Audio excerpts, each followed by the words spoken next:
الله أكبر الله أكبر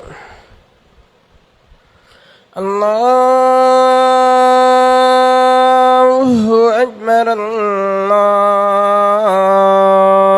الله أكبر أشهد أن لا إله إلا الله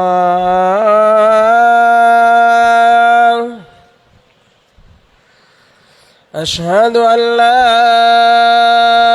إله إلا الله أشهد أن محمدا رسول الله أشهد أن محمدا رسول الله حي على الصلاة حي على الصلاة حي على الفلاح حي على الفلاح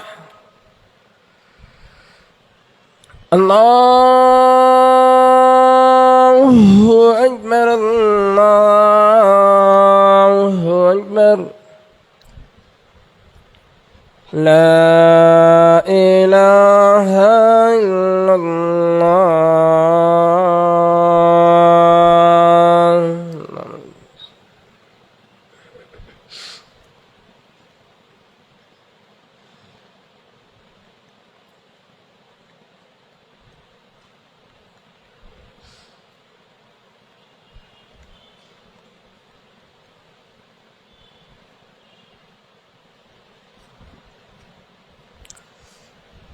إن الحمد لله نحمده ونستعينه ونستغفره ونؤمن به ونتوكل عليه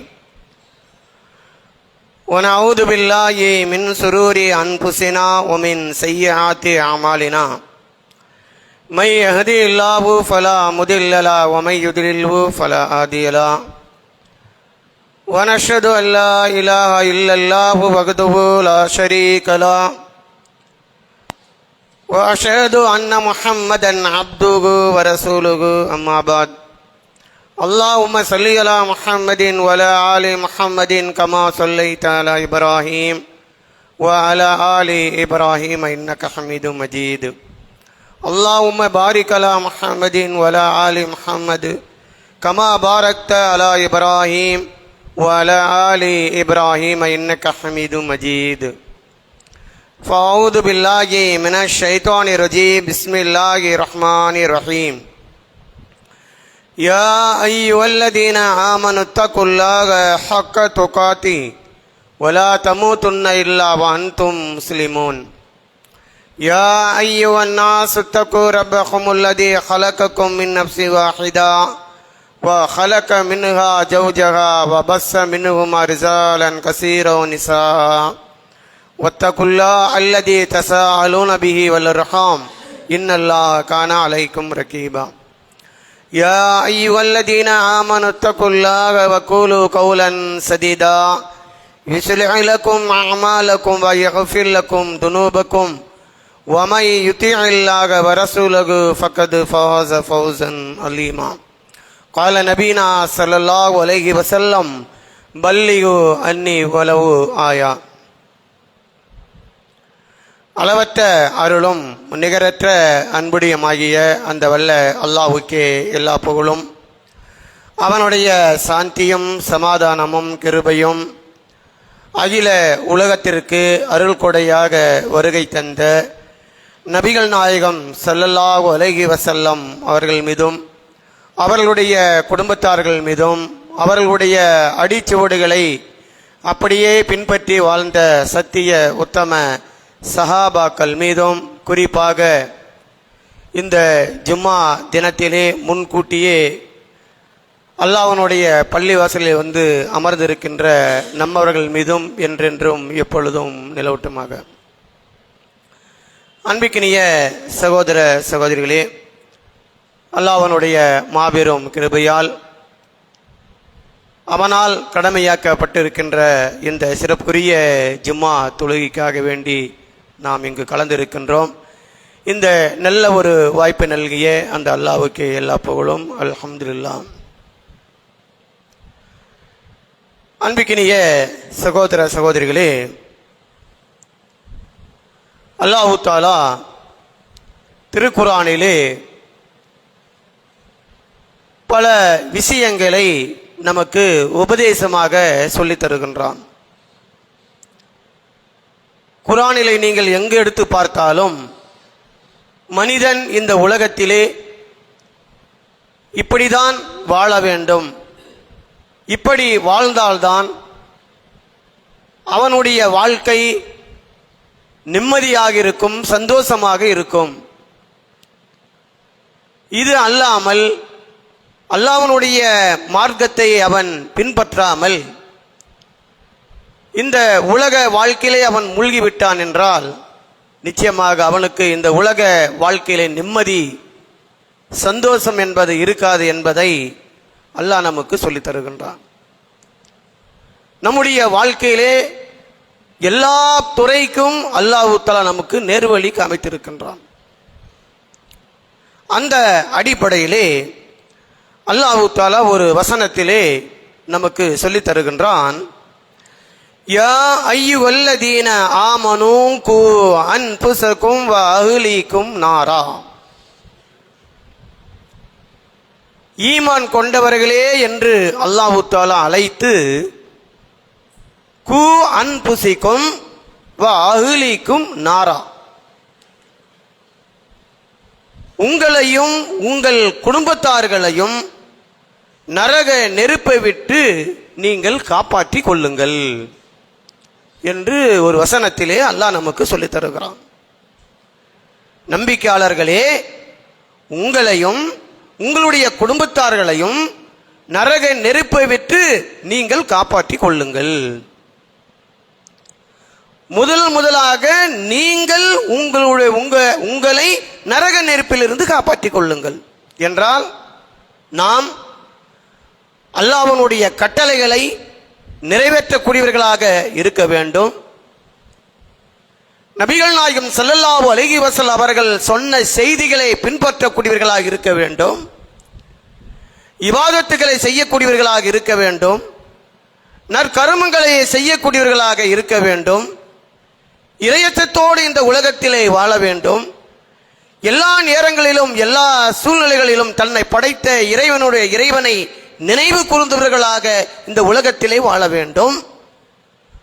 முதலாக நாம் நம்முடைய வாழ்க்கையை இஸ்லாத்தின் அடிப்படையிலே அமைத்துக் கொள்ள வேண்டும். இதன் மூலமாக நரக நெருப்பிலிருந்து நாம் காப்பாற்றப்படுவோம். அதற்கு அடுத்த பிறகு அல்லாஹ் தஆலா கூறுகிறான், நீங்கள் எப்படி அல்லாஹ்வுடைய தூதரை ஏற்று இந்த உலகத்திலே முஸ்லிம்களாக வாழ்ந்து கொண்டிருக்கின்றீர்களோ, இபாதத்துகள் செய்து கொண்டிருக்கின்றீர்களோ, நல்ல அமல்கள் செய்து கொண்டிருக்கின்றீர்களோ, அதே மாதிரி உங்களுடைய குடும்பத்தார்களையும் நீங்கள் நல்ல அமல்கள் செய்ய வேண்டும், இபாதத்துகள் செய்ய வேண்டும் என்ற அடிப்படையிலே அவர்களுக்கு எடுத்து சொல்லக்கூடியவர்களாக மாறினீர்கள் என்றால் உங்களுடைய குடும்பத்தார்களை நீங்கள் நரக நெருப்பிலிருந்து நீங்கள் காப்பாற்றுவீர்கள் என்று அல்லாஹ் தஆலா நமக்கு கூறுகின்றான். முதலிலே நாம் சரியான முறையில் நடக்க வேண்டும். இஸ்லாத்தின் அடிப்படையிலே நடந்து நம்முடைய குடும்பத்தார்களையும் இதன் பக்கம் அழைக்கக்கூடியவர்களாக நாம் மாற வேண்டும். நாம் எப்படி தொழுகின்றோமோ, நாம் எப்படி நோன்பு வைக்கின்றோமோ, நாம் எப்படி அல்லாஹ்வை நினைவு கூர்ந்தவர்களாக வாழ்ந்து கொண்டிருக்கிறோமோ, நாம் எப்படி இஸ்லாத்தின் அடிப்படையில் வாழ்ந்து கொண்டிருக்கிறோமோ, அதே மாதிரி என்னுடைய மனைவி இருக்க வேண்டும். என்னுடைய மனைவி இறைவனுடைய நினைவோடு இருந்து அவளும் மரணித்தால் மறுமை நாளிலே சொர்க்கம் செல்ல வேண்டும். அதே போன்று என்னுடைய மகனும் இந்த மாதிரி இருக்க வேண்டும். என்னுடைய பெற்றோர்கள் இப்படி இருக்க வேண்டும், என்னுடைய கணவனும் இப்படி இருக்க வேண்டும், என்னுடைய இரத்த பந்தங்கள், சொந்த பந்தங்கள், அண்டை வீட்டார்கள் அனைவரும் அல்லாஹ்வுடைய மார்க்கத்தை ஏற்று இதன் அடிப்படையிலே வாழ்ந்து மறுமை நாளிலே அவர்களும் சொர்க்கம் செல்ல வேண்டும் என்ற அடிப்படையில் தான் ஒவ்வொரு மூமினும் ஒவ்வொரு முஸ்லிமும் இருக்க வேண்டும் என்பதை அல்லாஹ் தஆலா நமக்கு சொல்லித் தருகின்றான். இப்போ நாம பள்ளிவாசலுக்கு வருகிறோம் என்று சொன்னால் நம்முடைய மனைவியும் பள்ளிவாசலுக்கு அழைத்து வர வேண்டும். நாம் பள்ளிவாசலுக்கு வருகிறோம் என்றால் நம்முடைய மகன்களும் நம்முடைய பிள்ளைகளும் பள்ளிவாசலுக்கு வர வேண்டும். நம்முடைய பெற்றோர்களும் பள்ளிவாசலுக்கு வர வேண்டும். நம்முடைய சொந்த பந்தங்கள், உற்றார் உறவினர்கள் அனைவரும் பள்ளிவாசலுக்கு வர வேண்டும்.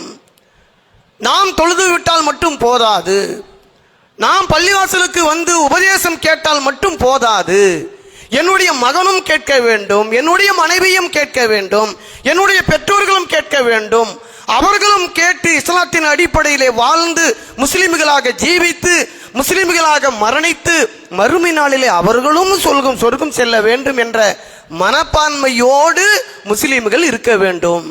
அதைதான் அல்லாஹ் தஆலா அங்க சொல்லி காமிக்கும் பொழுது, யா அய்யுஹல்லதீன ஆமனு, ஈமான் கொண்டவர்களே, கூ அன்ஃபுஸிக்கும், உங்களை நீங்கள் நரக நெருப்பில் இருந்து நீங்கள் காப்பாற்றிக் கொள்ளுங்கள். வஅஹ்லிக்கும் நாரா, உங்களுடைய குடும்பத்தார்களையும் நரக நெருப்பில் இருந்து நீங்கள் காப்பாற்றிக் கொள்ளுங்கள் என்று அல்லாஹ் நமக்கு சொல்லி தருகிறான். என்றால் நமக்கு கிடைத்த இந்த நேர்வழி, நமக்கு கிடைத்த இந்த பாக்கியம், நமக்கு கிடைத்த இந்த ஹிதாயத்து நம்முடைய தந்தைக்கு கிடைக்க வேண்டும், என்னுடைய அம்மாவுக்கு கிடைக்க வேண்டும், என்னுடைய பிள்ளைகளுக்கு கிடைக்க வேண்டும், என்னுடைய சகோதரர்களுக்கு கிடைக்க வேண்டும், என்னுடைய பெற்றோர்களுக்கு கிடைக்க வேண்டும் என்ற அடிப்படையில் இருக்க வேண்டும். நாம்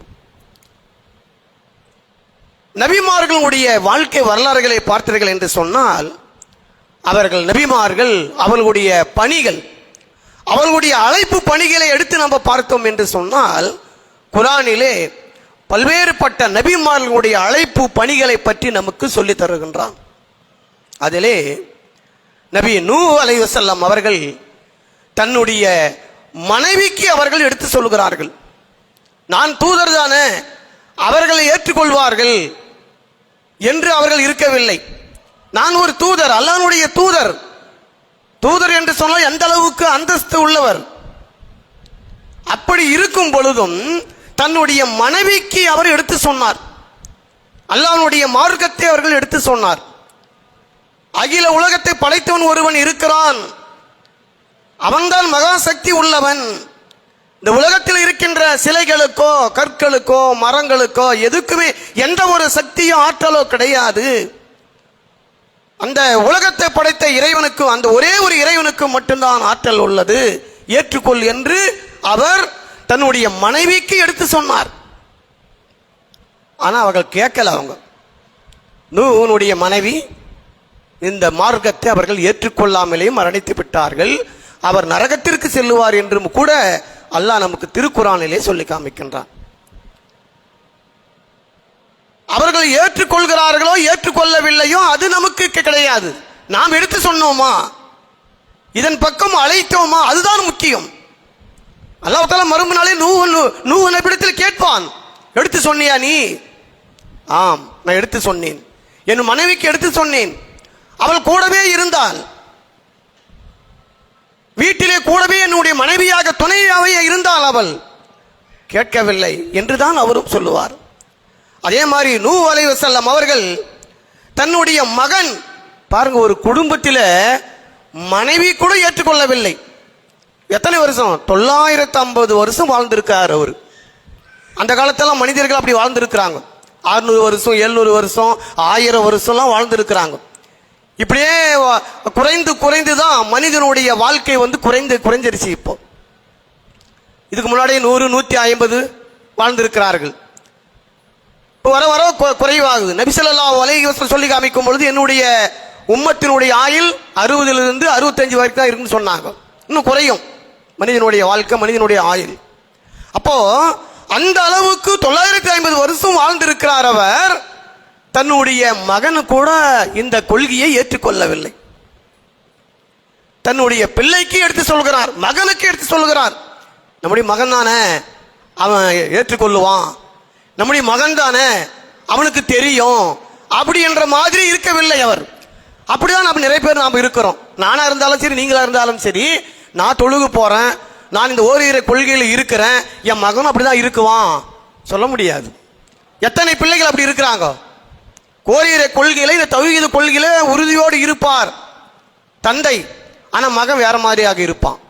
அவ எடுத்து சொல்லணும், கண்டிப்பா எடுத்து சொல்லணும், நேர்வழி காமிக்கணும். அவங்களுக்கு பிள்ளைகளுக்கு நேர்வழி காமிச்சே ஆகணும், சொல்லியே ஆகணும்.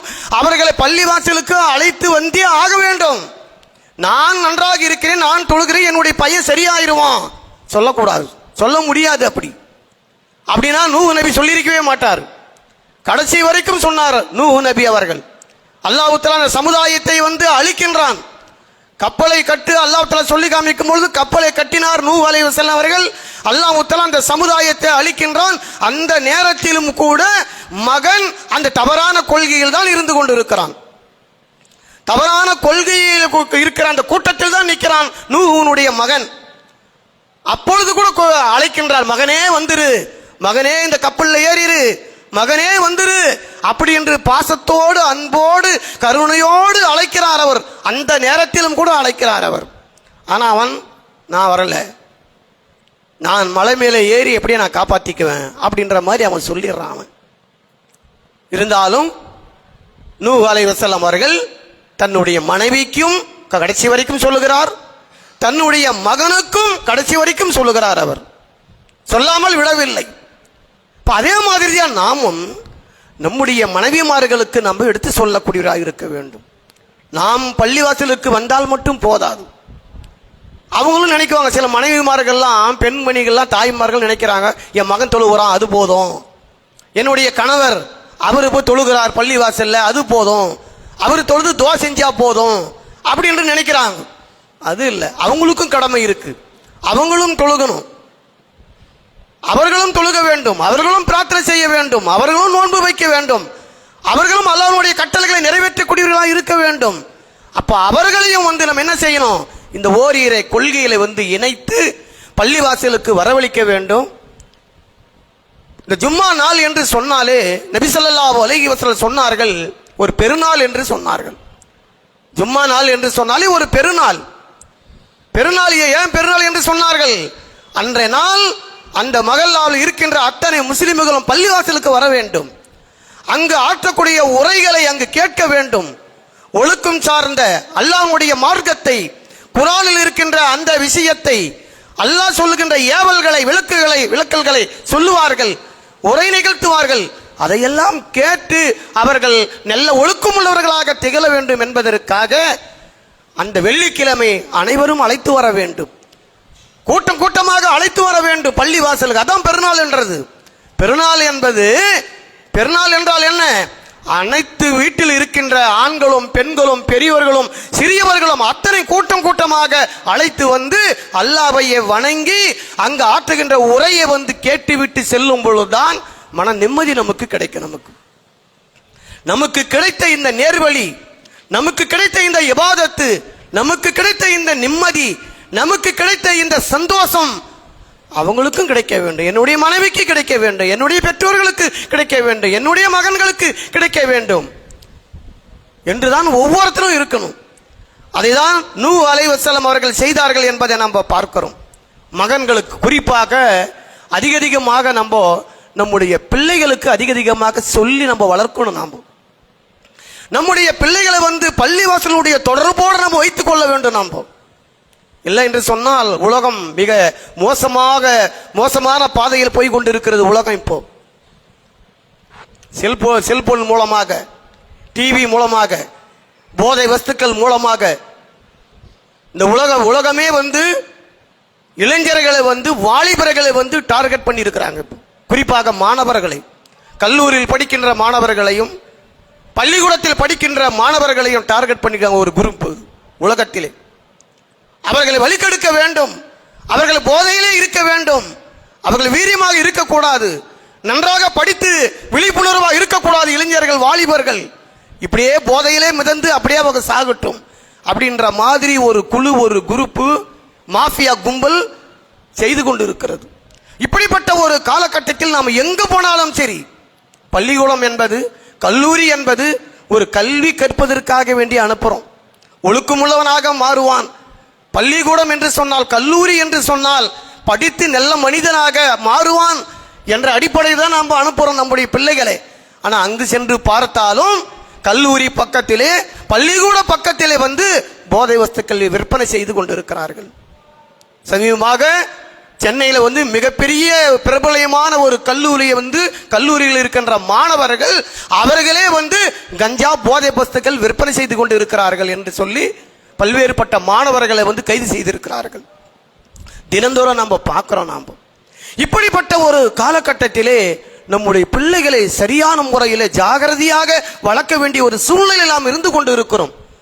அதற்கு ஒரே வழி, பள்ளிவாசலுக்கு நம்முடைய பிள்ளைகளை அழைத்து வர வேண்டும்.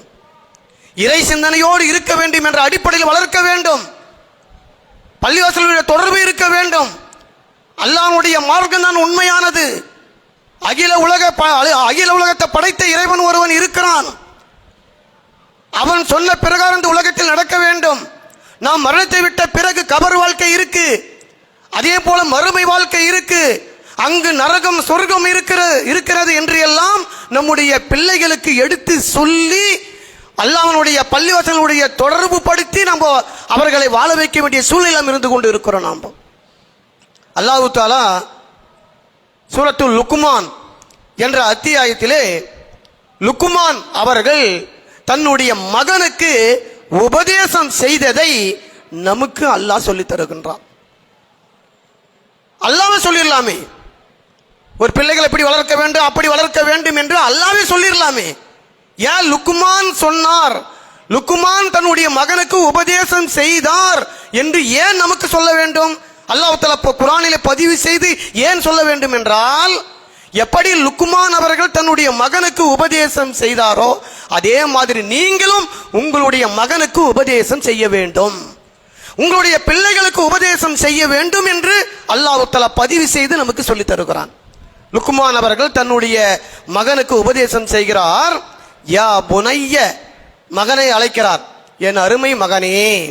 யா வலது என்று சொன்னாலே அழைக்கிறார். வலதுன்னா மகனே அப்படின்னு அர்த்தம் தான். ஆனா யா புனைய என்று சொன்னால் என் அருமை மகனே, அழகாக அன்பாக அழைக்கிறார். அப்படிதான் அழைக்கணும் பிள்ளைகளை. நாம் வாடா போடா எங்கடா போற, அடிச்சிருவேன், பெல்ட்டை கழட்டினா என்ன நடக்கும் தெரியாது, தோலை உரிச்சிருவேன், மிரட்டி உருட்டிலாம் நம்மளை திருத்த முடியாது. அன்பாக தான் சொல்லி திருத்த முடியும். அன்பால் தான் எதையுமே ஜெயிக்க முடியும். அடித்தோ உதைத்தோ நம்முடைய அதிகாரத்தை பயன்படுத்தியோ பிள்ளைகளை திருத்த முடியாது. இப்ப இருக்கிற சூழ்நிலையில நானா இருந்தாலும் நீங்க இருந்தாலும் சரி, அப்படிதான் சூழ்நிலை இருக்குது. இப்போ அடிச்சா மிரட்டனா எங்கேயாவது போயிடுவான், ஏதாவது செஞ்சிருவான், அப்படிதான் இருக்கு. அப்போ எந்த அளவுக்கு நம்ம அவங்களை இறங்கி அன்பாக அழைத்து பேசுகிறோமோ அப்பொழுதுதான் வழிக்கு வருவான் அவன். பாரு அல்லாஹ்வே சொல்றான் பாருங்க, யா புனைய, என் அருமை மகனே, தங்கமே, சொல்றோம் இல்லையா, ராஜா ராசாத்தி, தங்கமே, இப்படி செய்யாத அப்படி செய்யாத அப்படின்னு சொல்லி பாருங்கள், அன்பாக சொல்லி பாருங்கள். நிச்சயமாக நம்முடைய பிள்ளைகள், ஆண் பிள்ளையா இருந்தாலும் சரி பெண் பிள்ளையாக இருந்தாலும் சரி கேட்கும். அது அடித்தோ உதைத்தோ மிரட்டியோ அதிகாரத்தை வைத்து நம்ம உங்களை திருத்த முடியாது. சொல்றார் அவரு, லா துஷ்ரிகு பில்லாஹ், அல்லாஹ்வுக்கு இணை வைக்காதே. ஓரிரை கொள்கையை சொல்கிறார். முதலாக தன்னுடைய மகனுக்கு என்ன சொல்றாரு? லா துஷ்ரிகு பில்லாஹ், அல்லாஹ்வுக்கு எதையுமே இணை வைத்து விடாதே. இன்ன ஷிர்க லா லுல்முன் அலீம், அல்லாஹ்வுக்கு இணை வைப்பது என்பது எந்த அளவுக்கு பாவம் என்றான் சொன்னால் அது மிகப்பெரிய அநியாயம். அப்ப முதலாக தன்னுடைய மகனுக்கு எதை சொல்கிறார்? இந்த அகில உலகத்தை படைத்த இறைவன் ஒருவன் இருக்கிறான், அவனை மட்டும் வணங்கு, அவனுக்கு எதுவுமே இணை வைத்து விடாதே என்று முதலாக நம்முடைய பிள்ளைகளுக்கு எடுத்து சொல்லி இருந்தால் இந்த உலகத்திலே தர்கா வணக்க வழிபாடுகள் உருவாகி இருக்குமா? அவுலியாக்கள் என்று சொல்லக்கூடிய அந்த வணக்க வழிபாடு உருவாகி இருக்குமா? உலகத்தில் நாம பார்க்க எத்தனை தர்காக்கள் உருவாகி இருக்கிறது. இது எல்லாம் நாம் எடுத்து சொல்லவில்லை. இதெல்லாம் நம்முடைய பிள்ளைகளுக்கு அல்லாஹ்வை பற்றி, மறுமையை பற்றி, அல்லாஹ்வுடைய வல்லமை பற்றி, ஆற்றலை பற்றி சொல்லவில்லை. அதனால் எல்லாத்துக்கும் சக்தி இருக்கிறது என்ற அடிப்படையில் பிள்ளைகள் ஒரு கூட்டம், ஒரு சமுதாயம் போய்விட்டது. ஆனால் ஒரு பையனுக்கு, ஒரு பிள்ளைக்கு தந்தை என்ற அடிப்படையில் முதலாக அல்லாஹ் ஒருவன், அவனை மட்டும் வணங்க வேண்டும். அவன் மகா சக்தி உள்ளவன், அவன் கண்காணித்துக் கொண்டிருக்கிறான், அவன் அவனை பார்த்து கொண்டு இருக்கின்றான், எல்லா நேரங்களையும் நம்முடைய செயல்களை அவன் எழுதி கொண்டிருக்கிறான் என்ற சிந்தனையே நம்முடைய பிள்ளைகளுக்கு ஊட்டி நாம் வளர்க்க வேண்டும்.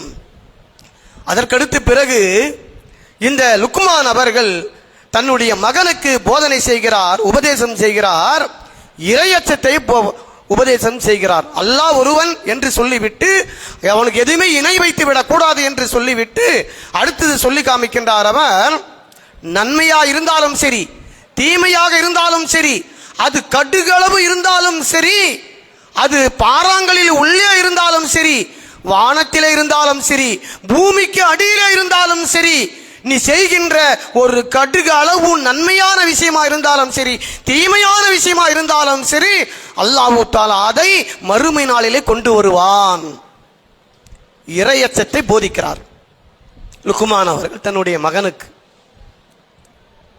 அப்போ அந்த இறையச்சம், இறை சிந்தனை, என்னதான் நம்ம படித்திருந்தாலும், என்னதான் அந்தஸ்தான் இருந்தாலும், மிகப்பெரிய ஒரு திறமை உள்ளவனாக இருந்தாலும், நமக்கு மேலே ஒரு சக்தி, ஒரு இறைவன் இருக்கிறான், அவனுக்கு பணிந்து நம்ம நடக்கணும், அப்படி என்ற ஒரு சிந்தனையே நம்முடைய பிள்ளைகளுக்கு ஊட்ட வேண்டும். அதனாலதான் நம்ம பள்ளிவாசல்கள் தொடர்பு இருக்கணும். என்ன உபதேசங்கள் செய்தாலும் பள்ளிவாசலுடைய தொடர்போடு இருக்க வேண்டும். நபிகள் நாயகம் ஸல்லல்லாஹு அலைஹி வஸல்லம் சொன்னார்களே, உங்களுடைய பிள்ளைகளுக்கு 7 வயது அடைந்து விட்டால் தொழுகைக்கு ஏவுங்கள் என்று சொன்னார்கள். அழைத்து வர வேண்டும் பள்ளிவாசலுக்கு. எத்தனை பேர் நம்முடைய பிள்ளைகளை அழைச்சிட்டு வர? நம்ம கூட்டம் கூட்டமா அழைச்சிட்டு வரணுங்க. நம்ம பள்ளிவாசலுக்கு கூட்டம் கூட்டமா வரணும். பள்ளிவாசல் புனிதமான இடம், உலகத்திலே சிறந்த இடம் அல்லாஹ்வுடைய பள்ளிவாசல். அந்த பள்ளிவாசலுக்கு மனைவியும் நம்முடைய பெற்றோர்களையும் பிள்ளைகளையும் அத்தனை பேர்களையும் அழைத்து கூட்டம் கூட்டமா அழைத்து வர வேண்டும். அல்லாஹ்வை வணங்க வேண்டும். அதில் தான் மன நிம்மதி இருக்கிறது, அதில் தான் வாழ்க்கையில் பரக்கத்து இருக்கிறது. நமக்கு மன நிம்மதி அல்லாஹ் தஆலா நமக்கு தருவான். நான் தொழுது விட்டேன் போதும் அல்ஹம்துலில்லாஹ் என்று சொன்னால் அவங்களுக்கு நிம்மதி இருக்காது. அவங்களுக்கு இதுதான் ஜும்மாவுடைய கடமை என்பதை அல்லாஹ் தஆலா நமக்கு சொல்லித் தருகிறான். அப்போ தன்னுடைய மகனுக்கு இறையச்சத்தை அவர் போதிக்கிறார், அல்லாஹ் சொல்லித் தருகிறான் நமக்கு. அதற்கடுத்த பிறகு லுக்மான் அலைஹிஸ்ஸலாம் அவர்கள் தன்னுடைய மகனுக்கு உபதேசம் செய்கிறார். யா புனைய, என் அருமை மகனே, அகீமுஸ் ஸலா, தொழுகையை நிலைநாட்டு அப்படின்னு சொல்றார். தொழுகையை சரியான முறையில் நிலைநாட்டுவராக லுக்மான் அலைஹிஸ்ஸலாம் அவர்கள் இன்னும் தன்னுடைய மகனுக்கு அவர்கள் உபதேசம் செய்ததை அல்லாஹ் தஆலா அதில் வரிசையாக பட்டியலிட்டு நமக்கு சொல்லித் தருகின்றான். பெருமையாக நடக்காதே. இந்த உலகத்திலே சாதாரண மனிதர்களை பார்த்து நான் உயர்ந்தவன் என்று, என்னிடத்தில் எல்லா விதமான திறமைகள் இருக்கிறது என்று சொல்லி சாதாரண ஒரு மனிதனை பார்த்து நீ திரும்பி விடாதே. பெருமையோடு இருக்காதே, ஆணவத்தோடு இருக்காதே. யார் ஆணவத்தோடு இருக்கின்றானோ அவனை ஒருபோதும் அல்லாஹ் தஆலா ஏறெடுத்து பார்க்க மாட்டான் என்ற உபதேசத்தை லுக்மான் அவர்கள் தன்னுடைய மகனுக்கு உபதேசம் செய்ததை அல்லாஹ் நமக்கு சொல்லித் தருகிறான் என்றால், நாமும் நம்முடைய பிள்ளைகளுக்கு, மகன்களுக்கு உபதேசம் செய்ய வேண்டும். உபதேசம் செய்து பள்ளிவாசலுக்கு அவர்களை அழைத்து வர வேண்டும். இப்ப இருக்கின்ற சூழ்நிலையிலே உலகம் மோசமான ஒரு பாதையிலே போய்கொண்டு இருக்கிற இந்த சூழ்நிலையிலே எல்லாமே சினிமாக்களிலும் போதை வஸ்துக்களிலும் வீணான காரியங்களில்தான் பிள்ளைகள் அதிகமாக அதில் மூழ்கி இருக்கிறத பார்க்கிறோம். ஒரு புதிதான ஒரு பாடல் வந்துவிட்டது என்று சொன்னால், ஒரு புதிதான பாடலுக்கு ஒரு டான்ஸ் ஆடிவிட்டார்கள் என்று சொன்னால், அது உலகமே கொண்டாடுகின்ற காட்சியை பார்க்கிறோம். அதில் ஒரு அர்த்தமும் இருக்காது. அந்த பாடலிலே ஒரு அர்த்தமும் இருக்காது. பழைய காலத்தில் பாடலாவது ஒரு அர்த்தமாவது ஒரு தத்துவமாக இருக்கும். ஆனால் இப்போ வருகின்ற சினிமாக்களோ பாடல்கள் பார்த்தீர்கள் என்று சொன்னால் ஒன்றுமே இருக்காது. அந்த பாடலை நம்முடைய சமுதாயத்தில் இருக்கின்ற முஸ்லிம்கள், சிறுமிகள், சிறுவர்கள் அந்த பாட்டை பாடுகிறார்கள், டான்ஸ் போடுகிறார்கள். திறமை உள்ளவர்கள் அப்படியே பாடுகிறாள், அப்படியே டான்ஸ் போடுகிறாள், திறமை உள்ளவர் என்று பாராட்டுகின்ற காட்சியை பார்க்கிறோம். எதை பாராட்ட வேண்டுமோ அதை இல்லாம சும்மா கடந்த இந்த பாட்டுகளுக்காக, இந்த டான்ஸுகளுக்காக வேண்டி பாராட்டுகின்ற உலகம்தான் போய் கொண்டு இருக்கிறது. இப்படிப்பட்ட ஒரு சூழ்நிலையிலே நம்முடைய பிள்ளைகளை இஸ்லாத்தின் அடிப்படையிலே வளர்த்தால்தான், அல்லாஹ்வுடைய பள்ளிவாசலுடைய தொடர்போடு இருந்தால்தான் நம்முடைய சந்ததிகள் சரியான முறையில் வளரும், இஸ்லாத்தின் அடிப்படையில் இருக்கும், முஸ்லிம் சமுதாயமாக இருக்கும். நாம் மட்டும் தொழுது விட்டால் போதும், நாம் மட்டும் பள்ளிவாசலுக்கு வந்து விட்டால் போதும் என்ற அடிப்படையில் இருந்து விட்டோம் என்று சொன்னால் வருகின்ற சந்ததிகள், வருகின்ற ஜெனரேஷன் எல்லாம் மோசமாக மாறிவிடும் என்பதை நாம் நன்றாக தெரிந்து கொள்ள வேண்டும். போதை வஸ்துக்கள்ல 70% உலக அளவில் 70% கஞ்சாவுக்கு அடிமைகளாக வாழ்ந்து கொண்டிருக்கிறார்களாம் இளைஞர்கள். இந்திய அளவில் இல்ல, உலக அளவில் இந்த கஞ்சாவுக்கு, போதை வஸ்துக்கு அடிமைகளாக வாழ்ந்து கொண்டிருக்கிறார்கள். படித்தவர்களும் கூட சுமார் 70-80% படித்தவர்கள் போதை வஸ்துக்களை மூழ்கி இருக்கிறார்கள். புள்ளி விவரம் சொல்லுகிறார்கள் ஒரு குழு.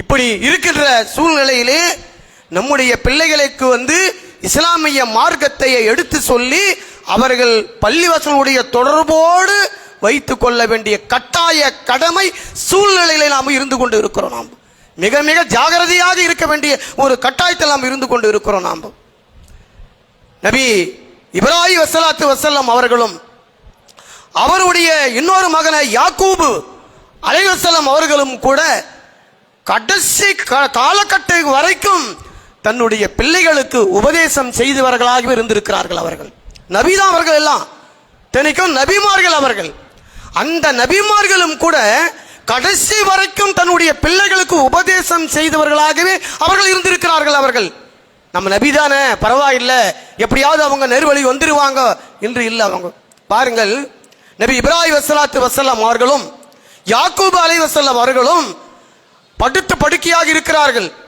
அவர்கள் அந்த நேரத்திலும் கூட தங்களுடைய மக்களை அழைக்கிறார்களாம், தங்களுடைய மகன்களை அழைக்கிறார்களாம். அல்லாஹ் சொல்லி தருகிறான், வா வஸா இப்ராஹீம வா பனிய வா யாக்கூப யா பனிய இன்னல்லாஹ் ஸ்தஃபா லகுமுத்தீன ஃபலா தமூதுன்ன இல்லா வ அன்தும் முஸ்லிமூன்.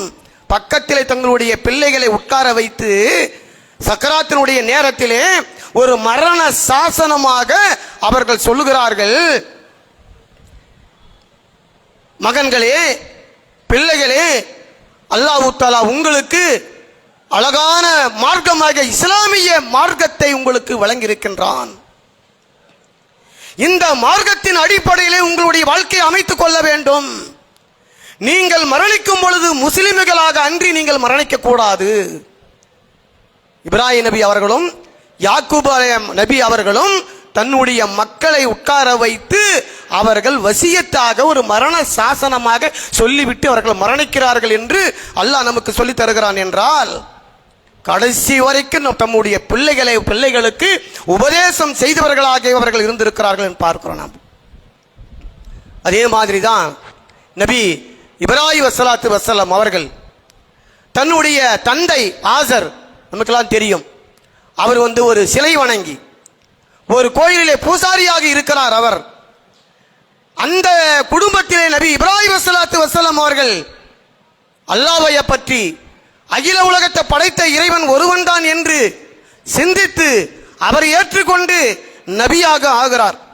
அப்படிப்பட்ட நபி இப்ராஹிம் ஸல்லல்லாஹு அலைஹி வஸல்லம் அவர்கள் தன்னுடைய தந்தைக்கு இறுதி வரைக்கும் அவர்கள் இந்த கொள்கையின் பக்கம் அழைக்கிறார். அவர் சொல்கிறார், யா அபத்தி, யா அபத்தி என்று சொன்னால் என் அருமை தந்தையே அப்படி என்று அர்த்தம். யா அபி அப்படின்னு சொன்னாலும் தந்தை என்றுதான் அர்த்தம். ஆனால் இங்கே எப்படி அழைக்கிறார்? யா அபத்தி அப்படி என்று அழைத்தார் என்று அல்லாஹ் நமக்கு பதிவு செய்ய சொல்லுகிறான். என்றால் நாமும் நம்முடைய பெற்றோர்களுக்கு சொல்ல வேண்டும். அதற்காக தான் சொல்லி காமிக்கிறான். ஒரு கதையாகவோ ஒரு வரலாறாகவோ கிடையாது. இது யா அபதி, என் அருமை தந்தையே, லிம தஅபுது மா லா யஸ்மஉ வலா யுப்சிரு வலா யூனி அன்க ஷைஆ.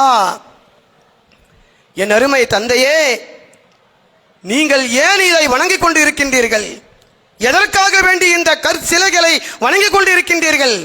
எதுவுமே கேட்காதது, எதுவுமே பார்க்க தெரியாது, அது உங்களுக்கு நன்மையோ தீமையோ செய்யாததை ஏன் நீங்கள் வணங்கிக் கொண்டு இருக்கின்றீர்கள் அருமை தந்தையே என்று சொல்லிவிட்டு, யா அபதி, என் அருமை தந்தையே, இன்னி கது ஜானி மினல் இல்மி, எனக்கு அறிவு ஞானம் எனக்கு என்னிடத்திலே வந்திருக்கிறது.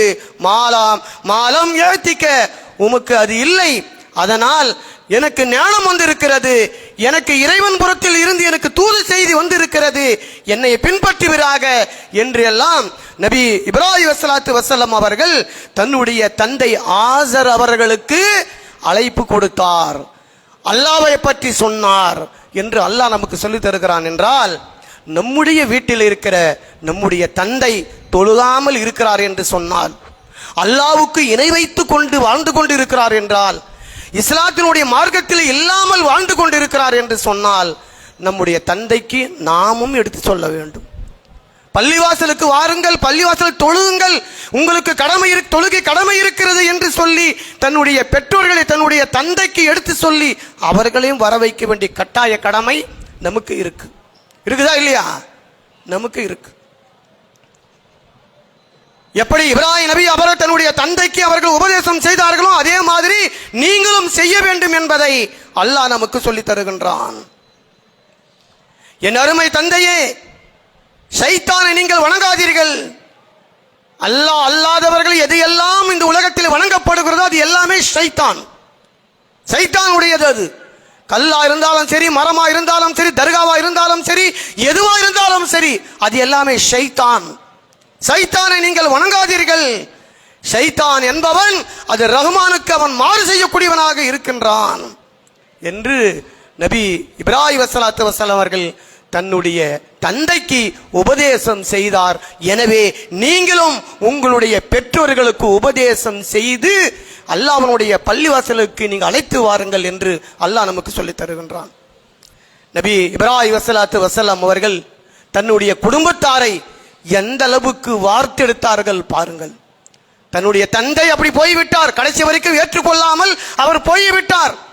இதையெல்லாம் நீ எடுத்து சொன்னா உன்னை கல்லால் அடிச்சு கொன்றுன்னு சொன்னார் அவர் ஆசர் அவர்கள். ஊரை விட்டு அவர் வெளியே போயிட்டார் இப்ராஹிம் நபி அவர்கள். அப்படி சென்ற பிறகு தன்னுடைய குடும்பத்தாரை எப்படி வார்த்தெடுத்தார் பாருங்கள். தன்னுடைய மனைவி ஹாஜிரா அவர்களை அவருடைய வாழ்க்கை வரலாறு பார்க்கும் பொழுது அல்லாஹ் தஆலா அவரை சோதனை செய்கின்றான். தன்னுடைய குழந்தையும் தன்னுடைய மனைவியும் ஒரு பாலைவனத்திலே விட்டு வர வேண்டும் என்று அல்லாஹ் சொல்லுகின்றான். அதே மாதிரி அழைத்து கொண்டு அவர் பாலைவனத்திலே விட்டு வருகிறார். அந்த நேரத்திலே மனைவி கேட்கிறார், இது உங்களுடைய விருப்பமா, இது அல்லாஹ்வுடைய கட்டளையா என்று கேட்கிறார்கள். ஹாஜிரா அவர்கள் கேட்கும் பொழுது இப்ராஹிம் நபி சொன்னார், இது அல்லாஹ்வுடைய கட்டளை. அப்படியா, என்னுடைய ரப்பு என்னை பார்த்துக் கொள்ளுவான். இதுதான் இஸ்லாமிய குடும்பம் என்றது. எந்த அளவுக்கு தன்னுடைய மனைவிக்கு சொல்லி அவர் வார்த்தெடுத்திருக்கிறார் அவர். அல்ஹம்துலில்லாஹ். வாழ்க்கையில குடும்பத்தில கஷ்டங்கள், துன்பங்கள், துயரங்கள், பொருளாதாரம் குறைவு, வறுமை வாட்டி எடுக்கிறது என்று சொன்னால் மனைவி தன்னுடைய கணவனிடத்தில் ஆறுதல் சொல்லக்கூடியவளாக இருக்க வேண்டும். அல்ஹம்துலில்லாஹ், பரவாயில்லைங்க, அல்லாஹ் தஆலா இது கொடுத்திருக்கிறானே, பரவாயில்லை, அல்ஹம்துலில்லாஹ், சுப்ஹானல்லாஹ், அப்படி சொல்லி பழக வேண்டும். வீட்டில் இருக்கின்ற ஒரு மனைவி எவ்வளவு வீட்டில் எவ்வளவு பெரிய துன்பங்கள், துயரங்கள், சோதனைகள் எது வந்தாலும் சரி, அல்ஹம்துலில்லாஹ், பரவாயில்ல விடுங்க, அல்லாஹ் தஆலா இன்னைக்கெல்லாம் நாளைக்கு கொடுப்பான், அப்படி ஒரு சிந்தனையை ஏற்படுத்த வேண்டும். அப்படிதான் நபி இப்ராஹிம் ஸல்லல்லாஹு அலைஹி வஸல்லம் அவர்கள் தன்னுடைய மனைவிக்கு சொல்லிக் கொடுத்து வளர்த்தார்கள். அதனாலதான் அல்லாஹ் என்னை பார்த்து கொள்ளுவான், எனக்கும் என்னுடைய குழந்தைக்கும் எப்படியாவது ரிஸ்கை தண்ணீரை கொடுப்பான், நீங்கள் சென்று வாருங்கள் என்று சொல்லி அனுப்புகிறார்.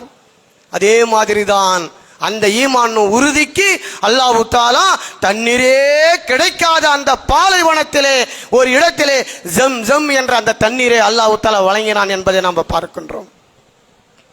நபி அதே மாதிரி இஸ்மாயில் நடக்கிற வயசு ஆயிடுச்சு அவருக்கு. தன்னுடைய மகனிடத்தில் சொல்கிறார், மகனே, உன்னை அறுக்க வேண்டும் என்று இறைவன் எனக்கு கனவின் மூலமாக சொன்னான். அவர் என்ன சொல்றார்? அல்லாஹ்வுடைய கட்டளை என்று இருந்தால் நிச்சயமாக செய்திருங்க தந்தையே சொல்றார். அவர் அப்படி எப்படி வளர்த்திருக்காரு பாருங்க, எப்படி வார்த்தை எடுத்திருக்கிறார் தன்னுடைய மகனை. சும்மா அந்த இஸ்மாயில் அலைஹிஸ்ஸலாம் சொல்லியிருப்பார்? அவரு அந்த அளவுக்கு ஈமான்ல உறுதியோடு வளர்த்திருக்கிறார். அல்லாஹ்வை பற்றி சொல்லி வளர்த்திருக்கிறார் அவர். அதனால்தான் உறுதியாக சொல்கிறார், அல்லாஹ்வுடைய கட்டளை என்று இருந்தால் அதை செய்து விடுங்கள், பரவாயில்லை, நான் பொறுமையோடு இருப்பேன். சாதாரண விஷயமா இது? எங்கேயாவது ஊருக்கு போய் வாருன்னு சொல்றதா? ஏதோ மதரசாவில் விடுறேன், அப்படி ஏதோ ஹாஸ்டல்ல தங்குறேன், அந்த விஷயமா இது? உயிரே போகக்கூடிய விஷயம் இது. அந்த விஷயத்திற்கு கூட சாதாரணமாக அல்லாஹ்வுடைய கட்டளை என்று சொன்னால் செய்து விடுங்கள் என்று சொல்லும் அளவிற்கு தன்னுடைய மகனை வார்த்தெடுத்திருக்கிறார். தன்னுடைய மகனை இஸ்லாத்தின் அடிப்படையில் வார்த்தெடுத்திருக்கிறார் என்றால், நாமும் நம்முடைய மனைவிமார்களுக்கும் எடுத்து சொல்லி அல்லாஹ்வுடைய மார்க்கத்தை எடுத்து சொல்லி அவர்கள் வளர்க்க வேண்டிய சூழலில் இருக்கிறோம். நம்முடைய பிள்ளைகளுக்கும் இந்த மாதிரி அல்லாஹ்வுடைய விஷயத்தை சொல்லி எடுத்து சொல்லக்கூடிய கடமையில் நாம் இருந்து கொண்டு இருக்கிறோம். நாம் இறுதியாக நபிகள் நாயகம் ஸல்லல்லாஹு அலைஹி வஸல்லம் அவர்கள் தூதராக வந்த பிறகு இந்த ஓரிரை கொள்கையை ரகசியமாக சொல்லிக் கொண்டிருக்கிறார். தன்னுடைய தெரிந்தவர்களுக்கும் தன்னுடைய நண்பர்களுக்கும் இதையெல்லாம் எடுத்து சொல்லிக் கொண்டு இருக்கிறார். அவர் இப்படி எடுத்து சொல்லிக் கொண்டு இருக்கும் பொழுது சில நேரத்திலே அவர்கள் சேர்ந்த நண்பர்கள் ஏற்றுக்கொள்வார்கள். உதாரணத்திற்கு அபூபக்கர் சித்திக் ரலியல்லாஹு அன்ஹு அவர்கள் சிறு வயதிலிருந்தே நண்பர். அவர் உடனே நம்முடைய நண்பர் சொல்லிவிட்டார், உண்மைதான் இருக்கும் என்று சொல்லி ஏற்றுக்கொண்டார். அதே போன்று தன்னுடைய மனைவி கதீஜா ரலியல்லாஹு அன்ஹா அவர்களும் கூட உடனே அவர்கள் ஏற்றுக்கொண்டார்கள். ஏன் உடனே ஏற்றுக்கொண்டார்கள்? அவர்கள் நூஹ் நபியினுடைய மனைவி ஏற்றுக்கொள்ளவில்லை. நபி இப்ராஹிம் ஸல்லல்லாஹு அலைஹி வஸல்லம் அவருடைய மனைவி கதீஜா ரலியல்லாஹு அன்ஹா அவர்கள் உடனே ஏற்றுக்கொண்டார்கள். அவர்கள் அது அல்லாஹ்வுடைய விதி, அது வேற விஷயம். இருந்தாலும் நபிகள் நாயகம் ஸல்லல்லாஹு அலைஹி வஸல்லம் அவர்களுடைய வாழ்க்கை, அவர்களுடைய குணம், அவர்கள் நடந்த விதம், இந்த முகமது பொய் சொல்ல மாட்டார். இவரை நபி ஆவதற்கு முன்பாகவே இருந்து இவரை பார்த்து கொண்டு இருக்கிறேன், இவர் சொல்வது உண்மைதான் என்று சொல்லி மனைவி உடனடியாக ஏற்றுக்கொண்டார்கள். அவர்கள் அல்லாஹ்வுடைய மார்க்கத்தை அவர்கள் ஏற்றுக்கொண்டார்கள். இப்படியாக தெரிந்தவர்களும் நண்பர்களும் ஏற்றுக்கொண்டு இருக்கிற இந்த நேரத்திலே அல்லாஹ் தஆலா ஒரு வசனத்தை இறக்கி எழுகிறான், வா அன்திர் அஷீரத்தக்கல் அக்ரபீன். நபியே, உங்களுடைய சொந்த பந்தங்களுக்கு, உற்றார் உறவினர்களுக்கு, இரத்த பந்தங்களுக்கு அச்சம் மூட்டி எச்சரிக்கை செய்வராக என்ற ஒரு வசனத்தை அல்லாஹ் தஆலா இறக்கி அருளுகிறான். கட்டளை இது. உங்களுடைய சொந்த பந்தங்களுக்கும் உற்றார் உறவினர்களுக்கும் இரத்த பந்தங்களுக்கும் இந்த ஓரிரை கொள்கையை எடுத்து சொல்லுங்கள், அச்சமூட்டி எச்சரிக்கை செய்யுங்கள் என்று அல்லாஹ் தஆலா சொன்ன பிறகு நபிகள் நாயகம் ஸல்லல்லாஹு அலைஹி வஸல்லம் அவர்கள் தங்களுடைய குடும்பத்தார்களை அனைவரும் அழைக்கிறார்கள். அவர்கள் அழைத்து ஒரு சஃபா என்ற ஒரு குன்று இருக்கு, அந்த குன்றுக்கு மேலே ஏறிக்கொண்டு அத்தனை குடும்பத்தார்களையும் அவர்கள் அழைக்கிறார்கள். ஒரு 9 குடும்பத்தார்களை அழைக்கின்றார்கள். குறைஷி கிளையரே, அபூ இப்னு லுஹையான் கிளையர்களே, முர்ரா இப்னு கிளையர்களே, அதே போன்று குசை இப்னு கிளையர்களே, அப்துல் மனாஃப் கிளையர்களே, அப்துல் ஷம்ஸ், ஹாசிம், அப்துல் முத்தலிபின் மகன் அப்பாஸே, இப்படி ஒவ்வொரு குலத்தார்களை அழைத்து நபிகள் நாயகம் ஸல்லல்லாஹு அலைஹி வஸல்லம் அவர்கள் அந்த சஃபா குன்றுக்கு மேலே நின்று கொண்டு அந்த உற்றார் உறவினர்களிடத்திலே சொல்லுகிறார்கள், பேசுகிறார்கள். இந்த ஓரிரை கொள்கையை எடுத்து சொல்வதற்காக வேண்டி அழைத்து சொல்கிறார்கள், உங்களை தாக்குவதற்காக வேண்டி இந்த மலைக்கு பின்னால் மிகப்பெரிய ஒரு படை வந்து கொண்டு இருக்கிறது என்று உங்களிடத்திலே சொன்னால் நீங்கள் நம்புவீர்களா என்று கேட்கிறார்கள். ஆம், நிச்சயமாக நம்புவோம். ஏனென்றால் உங்களுடைய வாழ்க்கையிலே பொய் சொன்னதே நீங்கள் கிடையாது, நம்புவோம் என்று சொன்னார்கள். நபிகள் நாயகம் ஸல்லல்லாஹு அலைஹி வஸல்லம் சொன்னார்கள், அல்லாஹ் ஒருவன், நான் அல்லாஹ்வுடைய தூதராக இருக்கிறேன். கூலு லா இலாஹா இல்லல்லாஹ், வணக்கத்திற்குரியவன் அல்லாஹ்வை தவிர வேறு யாரும் இல்லை என்று ஏற்றுக்கொள்ளுங்கள், சொல்லுங்கள். அல்லாஹ் தஆலா உங்களை நரக நெருப்பிலிருந்து காப்பாற்றுவான் என்று நபிகள் நாயகம் ஸல்லல்லாஹு அலைஹி வஸல்லம் அவர்கள் தங்களுடைய உற்றார் உறவினர்கள் அத்தனை கோத்திரங்களையும் அழைத்து அவர்கள் எடுத்து சொன்னார்கள். எல்லோரும் தூற்றினார்கள். அபூலஹப் போன்றவர்கள் எல்லாம் அவர்களை திட்டினார்கள், ஏசினார்கள், கேவலமாக திட்டினார்கள். பரவாயில்லை, அல்லாஹ் சொல்லிவிட்டான், உங்களுடைய குடும்பத்தார்களுக்கு அச்சம் மூட்டி எச்சரிக்கை செய்ய வேண்டும் என்று அல்லாஹ் சொல்லிவிட்டான் என்பதற்காக வேண்டி அச்சம் மூட்டி எச்சரிக்கை செய்தார்கள்.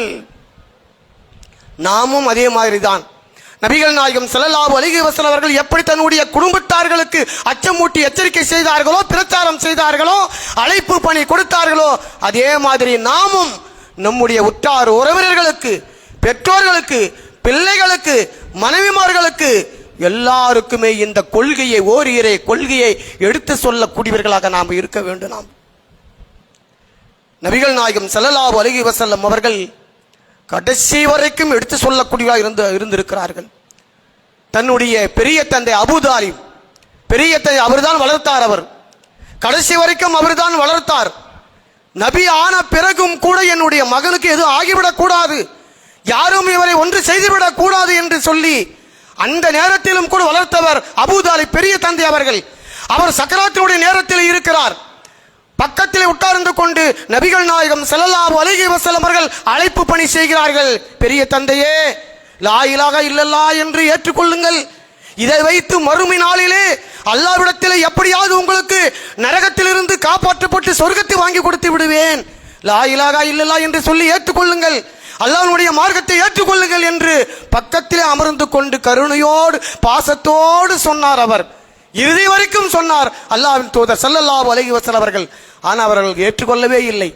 நான் அப்துல் முத்தலிபினுடைய அந்த கொள்கையிலே, அந்த மதத்திலே இருந்து நான் மரணித்து விடுகிறேன் என்று சொல்லிவிட்டு அப்படியே அவர் மரணித்து விட்டார். அவர் நபிகள் நாயகம் ஸல்லல்லாஹு அலைஹி வஸல்லம் அவர்கள் தன்னுடைய பெரிய தந்தைக்கு இறுதி வரைக்கும் அல்லாஹ்வுடைய மார்க்கத்தை எடுத்து சொல்லக்கூடியவர்களாக இருந்திருக்கிறார்கள் என்பதை பார்க்கிறோம். நாம் நபிகள் நாயகம் ஸல்லல்லாஹு அலைஹி வஸல்லம் தன்னுடைய மகளான ஃபாத்திமா ரலியல்லாஹு அன்ஹா அவர்களுக்கு எடுத்து சொன்னார்கள், என் அருமை ஃபாத்திமாவே, நான் தூதராக இருப்பதின் காரணத்தினால், உன்னுடைய தந்தை தூதராக இருப்பதின் காரணத்தினால் மறுமை நாளிலே நரகத்திலிருந்து உன்னை நான் காப்பாற்ற முடியாது.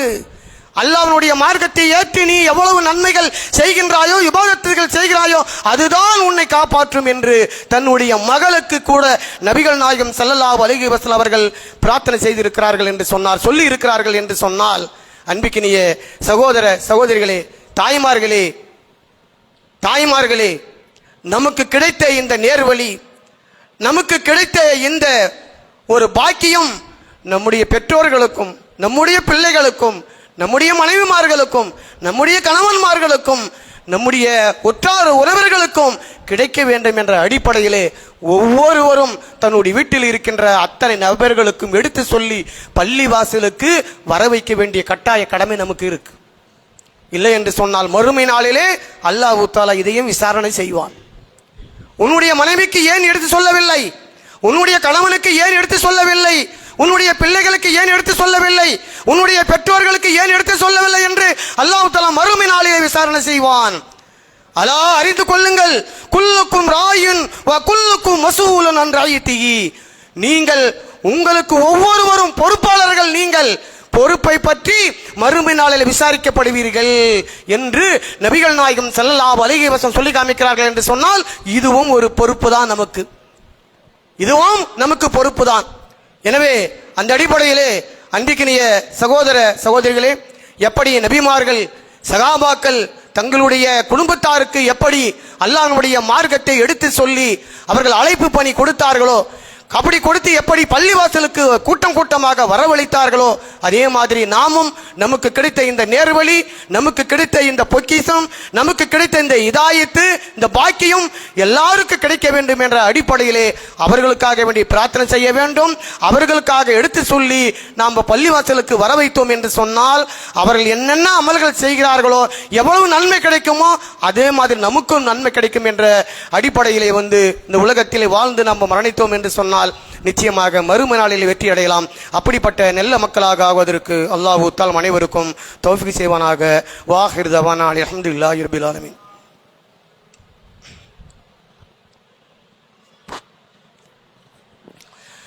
அல்ஹம்துலில்லாஹி ரப்பில் ஆலமீன் வஸ்ஸலாத்து வஸ்ஸலாமு அலா ரசூலில் கரீம் அம்மா பாத். அன்பிற்கினிய சகோதர சகோதரிகளே, அல்லாஹ் தஆலா உங்களையும் உங்களுடைய குடும்பத்தார்களையும் நரக நெருப்பிலிருந்து காப்பாற்றிக் கொள்ளுங்கள் என்ற வசனத்தினுடைய அடிப்படையிலே நம்முடைய குடும்பத்தார்களையும் நம்மையும் நாம் மறுமையிலே நரக நெருப்பிலிருந்து காப்பாற்றப்பட வேண்டும் என்று சொன்னால் நாம் சரியான முறையில் வாழ வேண்டும். நம்முடைய குடும்பத்தார்களையும் அவர்கள் அழைப்பு கொடுத்து சரியான முறையில் நாம் வாழ வேண்டும் என்பதை பற்றி நாம் தெரிந்து கொண்டோம்.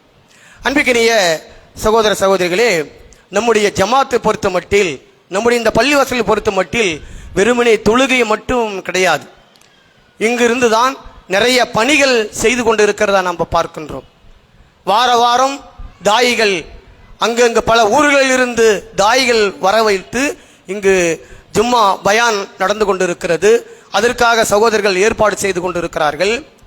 அதே மாதிரி பல சகோதரர்கள், சில சகோதரர்கள் வெளியூருக்கு சென்று நம்முடைய திண்டுக்கல் மாவட்டத்திலே பல கிளைகள் உருவாக்க வேண்டும், இந்த ஓரிரை கொள்கை மற்ற ஊர்களுக்காக எடுத்து செல்ல வேண்டும் என்ற அடிப்படையிலே சில சகோதரர்கள் அங்கங்கு சென்று பணிகள் செய்து கொண்டிருக்கிறார்கள். இன்னும் சில சகோதரர்கள் இஸ்லாமிய அல்லாத மக்களுக்கும் இந்த கொள்கை சேர வேண்டும் என்பதற்காக வேண்டி ஊர் ஊராக சென்று அதற்கும் ஏற்பாடு செய்து கொண்டிருக்கின்றார்கள்.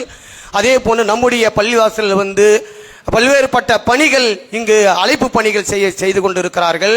மதரசா நடந்து கொண்டிருக்கிறது, பெண்கள் பயம் நடந்து கொண்டிருக்கிறது. இவர்களுக்கு எல்லாமே என்ன வேண்டும்? பொருளாதாரம் வேண்டும். நம்முடைய ஜமாத் அதுதான். வெறுமனே மற்ற ஜமாத்து மாதிரி வெறும் தொழுகை கூட்டமாக கலைஞ்சி போறது கிடையாது. அழைப்பு பணி தான், தாவா தான் நம்முடைய நோக்கம், நம்முடைய பள்ளிவாசல் நம்முடைய ஜமாத்தினுடைய நோக்கம். அந்த அடிப்படையில் தான் நடந்து கொண்டு இருக்கிறது. இதுக்கு எல்லாமே பொருளாதாரம் தேவைப்படுது. பார்த்தீங்கன்னா ரொம்ப கவலையாக சொல்கிறார்கள், ஒரு ஜும்மாவினுடைய வசூல் 400-450 தான் கிடைக்குது என்று சொல்கிறார்கள். இதை வைத்து எப்படி பள்ளிவாசல் நிர்வகிப்பது, எப்படி பராமரிப்பது நினைத்து பாருங்கள். ஒரு இமாம் இருக்கிறார்கள், ஒரு குடும்பத்தோடு இருக்கிறார், சம்பளம் கொடுக்க வேண்டும், பள்ளிவாசல் பராமரிக்க வேண்டும், வருகின்ற தாயிகளுக்கு அவர்களுக்கு கவனிக்க வேண்டும், பெண்கள் பயான் நடக்கின்றது, பெண்கள் மதரசா நடந்து கொண்டிருக்கு, இவ்வளவோ பணிகள் நடந்து கொண்டிருக்கிறது என்று சொன்னால் இதுக்கெல்லாம் நீங்கள் கொடுக்கின்ற இந்த பொருளாதாரத்தை வைத்தா நடந்து கொண்டிருக்கிறார்கள். ஆக ஒவ்வொரு ஜும்மாவிலும் இந்த மாதிரி ஒரு 400-400 இவ்வளோ மக்கள் கொண்டு இருக்கிறோம். நாம் அல்லாஹ்வுடைய மார்க்கம் வளர வேண்டும் என்று சொன்னால் நம்முடைய பள்ளிவாசல் பராமரிப்பின் மூலமாக இன்னும் அதிக இம்ப்ரூவ்மெண்ட் ஆக வேண்டும் என்று சொன்னால் நாம் கொடுக்கின்ற பொருளாதாரத்தை வைத்துதான் இது ஆகும். இது அதனால வந்திருக்கின்ற சகோதரர்கள் வரும்பொழுதே இன்று இந்த ஜும்மாவிலே அல்லாஹ்வுடைய மார்க்கத்திற்காக வேண்டி, அல்லாஹ்வுடைய பள்ளிவாசலுக்காக வேண்டி இன்னைக்கு நான் இவ்வளவு தரப்போகிறேன் என்ற நியத்தோடு வாருங்கள்.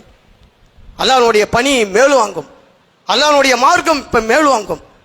அந்த அடிப்படையிலே அதே மாதிரி சந்தா கூட அதிகமான மக்கள் கொடுக்கறதில்லை அப்படின்ட்டு சொல்றாங்க.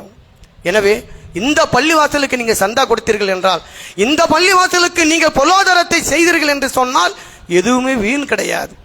இதன் மூலமாக மற்ற மக்களுக்கு சென்று அடைகிறது. அழைப்பு பணிவின் மூலமாக, குர்ஆன் கொடுப்பதன் மூலமாக, பெண்கள் மதரசா நடப்பதன் மூலமாக, பெண்கள் பயான் நடப்பதன் மூலமாக நன்மைகள் தான் உங்களுக்கு அதிகமாக கொண்டு இருக்கிறது. எனவே வந்திருக்கின்ற சகோதரர்கள் அதிகமாக வருங்காலத்தில் அதிகமாக பொருளாதாரத்தை தந்து உதவுங்கள். இப்போ இன்றும் ஜும்மாவுக்கு பிறகு அதுதான் எடுக்கக்கூடியவர்களாக இருக்கிறார்கள். அதிகமாக பொருளாதாரத்தை நீங்கள் செலவு செய்தீர்கள் என்று சொன்னால் அல்லாஹ் தஆலா இதற்கு பரிசாக என்ன சொல்கிறான் தெரியுமா? யார் அல்லாஹ்விற்காக வேண்டி, அல்லாஹ்வுடைய மார்க்கத்திற்காக வேண்டி, அல்லாஹ்வுடைய பள்ளிவாசலுக்காக வேண்டி தானம் தர்மம் செய்கிறார்களோ, பொருளாதாரத்தை உதவி செய்கிறார்களோ, அவர்களுடைய தீமைகளை அல்லாஹ் தஆலா நன்மைகளாக மாற்றுவான். எவ்வளவு பெரிய பாக்கியம் பார்த்தீங்களா? நன்மை மாத்திரம் இல்லையா, உங்களுடைய நீ செய்கின்ற தீமைகளை அல்லாஹ் தஆலா நன்மையாகவே அது மாற்றி விடுவான் என்று அல்லாஹ் தஆலாவே சொல்லி காமிக்கிறான் என்று சொன்னால் அந்த பாக்கியத்தை நம்ம ஒருவரும் அடையக்கூடியவர்களாக நாம் மாற வேண்டும். எனவே அல்லாஹ்வுடைய மார்க்கத்தை நாம் தெரிந்து புரிந்து அதன் அடிப்படையில் இந்த உலகத்தில் எங்கிருந்தாலும் எப்படிப்பட்ட சூழல்கள் இருந்தாலும் அதை நாம் புரிந்து நடந்தோம் என்று சொன்னால் நிச்சயமாக மறுமை நாளில் வெற்றி அடையலாம். அப்படிப்பட்ட பாக்கியத்தை நம் அனைவருக்கும் அல்லாஹ் தஆலா வழங்குவானாக. வாஹிர் தவானா அல்ஹம்துலில்லாஹி ரப்பில் ஆலமீன். அஸ்ஸலாமு அலைக்கும் வரஹ்மத்துல்லாஹி வபரகாத்துஹு.